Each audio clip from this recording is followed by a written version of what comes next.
Would you like me to say a few words of Greenland? I was going to leave it out of the speech, but I think I would have been reviewed very negatively.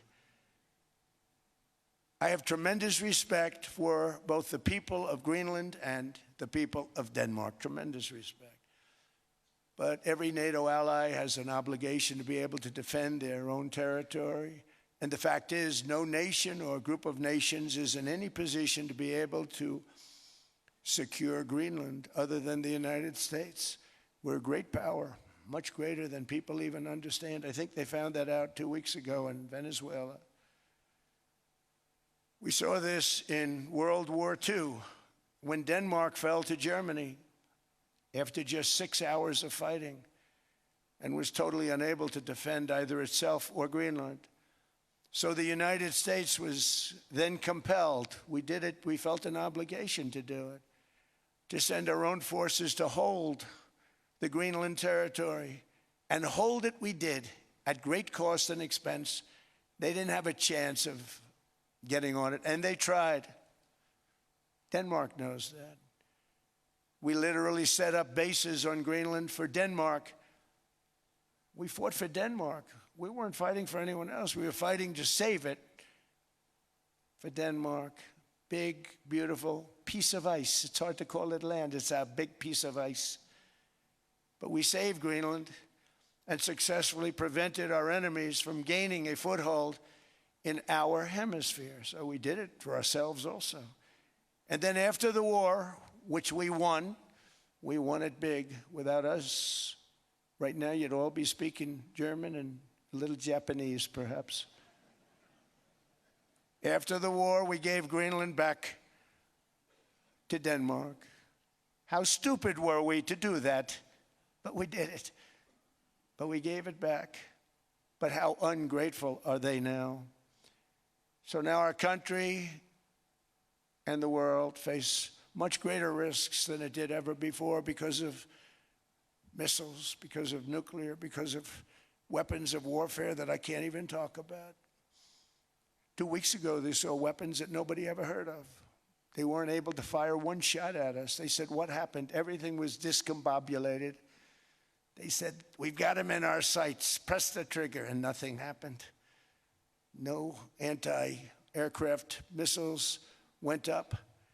There was one that went up about 30 feet and crashed down right next to the people that sent it. They said, what the hell is going on? Those defensive systems were made by Russia and by China. So they're going to go back to the drawing boards, I guess. Greenland is a vast, almost entirely uninhabited and undeveloped territory. It's sitting undefended in a key strategic location between the United States, Russia, and China. That's exactly where it is, right smack in the middle. Wasn't important nearly when we gave it back. You know, when we gave it back, it wasn't the same as it is now. It's not important for any other reason, you know. Everyone talks about the minerals. There's so many places. There's no rare earth. No such thing as rare earth. There's rare processing. But there's so much rare earth. And to get to this rare earth, you got to go through hundreds of feet of ice. That's not the reason we need it. We need it for strategic national security and international security. This enormous unsecured island is actually part of North America on the northern frontier of the Western Hemisphere. That's our territory.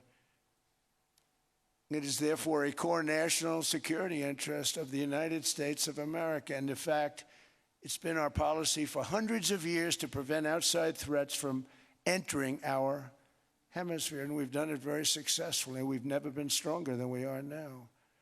That's why American presidents have sought to purchase Greenland for nearly 2 centuries. You know, for 2 centuries they've been trying to do it. They should have kept it after World War II, but they had a different president. That's all right. People think differently. Much more necessary now than it was at that time, however. In 2019, Denmark said that they would spend over $200 million to strengthen Greenland's defenses. But as you know, they spent less than 1% of that amount. 1%. There's no sign of Denmark there. And I say that with great respect for Denmark, whose people I love, whose leaders are very good. It's the United States alone that can protect this giant mass of land, this giant piece of ice, develop it and improve it and make it so that it's good for Europe and safe for Europe and good for us. And that's the reason I'm seeking immediate negotiations to once again discuss the acquisition of Greenland by the United States, just as we have acquired many other territories throughout our history, as many of the European nations have. They've acquired. There's nothing wrong with it. Many of them. Some went in reverse, actually, if you look. Some had great, vast wealth, great, vast lands all over the world. They went in reverse. They're stuck back where they started. That happens too. But some grow. But this would not be a threat to NATO. This would greatly enhance the security of the entire alliance, the NATO alliance. The United States is treated very unfairly by NATO. I want to tell you that. And when you think about it, nobody can dispute it. We give so much and we get so little in return.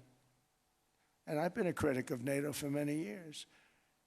And yet I've done more to help NATO than any other president by far, than any other person.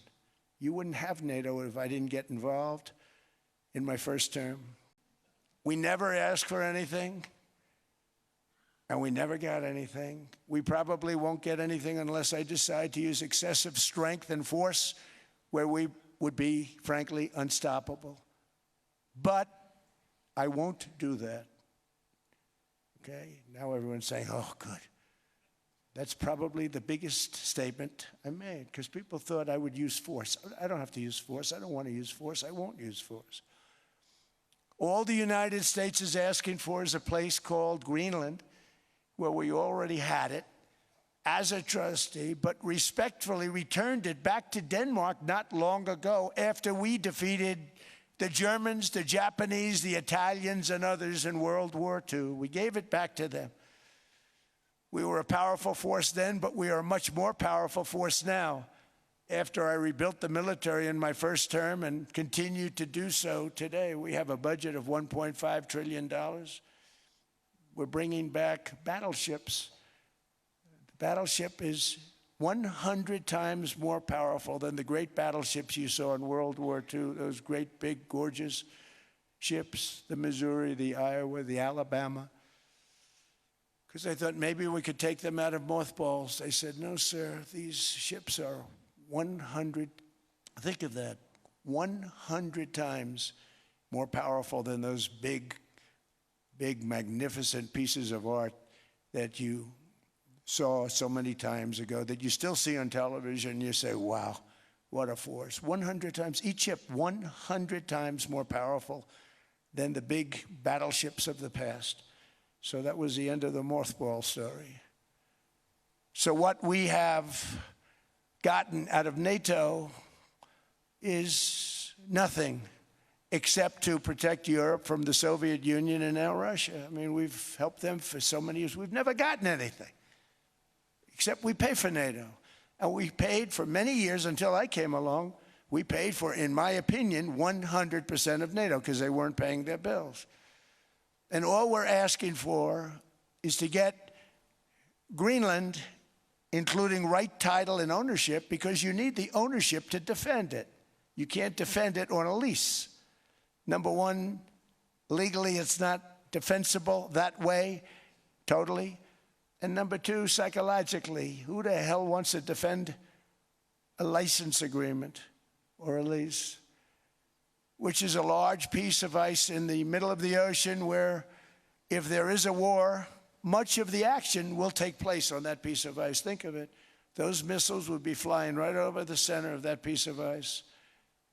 All we want from Denmark for national and international security and to keep our very energetic and dangerous potential enemies at bay is this land on which we're going to build the greatest golden dome ever built. We're building a golden dome that's going to, just by its very nature,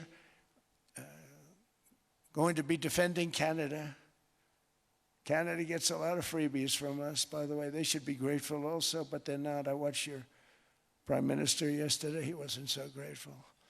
But they should be grateful to us. Canada lives because of the United States. Remember that, Mark, the next time you make your statements. What we did for Israel was amazing, but that's nothing compared to what we have planned for the United States, Canada, and the rest of the world. We are going to build a dome like no other. We did it for Israel. And by the way, I told Bibi, stop taking credit for the dome. That's our technology. That's our stuff. They called me daddy, right, last time. A very smart man said, he's our daddy. He's running it. I was like running it. I went from running it to being a terrible human being. But now what I'm asking for is a piece of ice, cold and poorly located, that can play a vital role in world peace and world protection. It's a very small ask compared to what we have given them for many, many decades. But the problem with NATO is that we'll be there for them 100%. But I'm not sure that they'd be there for us. If we gave them the call, gentlemen, we are being attacked. We're under attack by such and such a nation.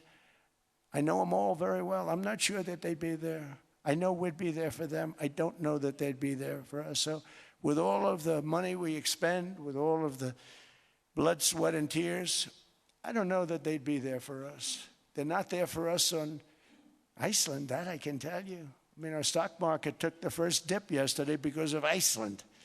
So Iceland's already cost us a lot of money. But that dip is peanuts compared to what it's gone up. And we have an unbelievable future in that stock. That stock market is going to be doubled. We're going to hit 50,000, and that stock market's going to double in a relatively short period of time because of everything that's happening. That you're a deal maker, and then maybe coming back to Greenland and Ukraine. What kind of deal in the end do you see between the US and Denmark? Well, because, you know, I guess you see it now as a negotiation going on, or? Well, it's costing Denmark hundreds of millions a year to run it. And Denmark's a small country and wonderful people. But, you know, it's very expensive. It's a very big piece of ice. And it's very important. I mean, I don't want to repeat the speech, but it's very important that we use that for national and international security. That can create a power that will make it impossible for the bad guys to do anything against the perceived good ones. And it's a great block for Europe. Just like, you know, Denmark was supposed to spend hundreds of millions of dollars. They didn't spend the money. They didn't spend anything almost. And we'll see what happens. I just say this. NATO has treated the United States of America very unfairly. We never asked for anything. We never got anything. We actually took care of the needs of NATO for years and years, which I felt was always unfair, so I got NATO to pay, because they're rich countries. But I think it's time that NATO step up. We're helping them with Ukraine. Without us, I think Putin would have gone all the way. I think we have it. I think that could have been a World War III, if you want to know the truth.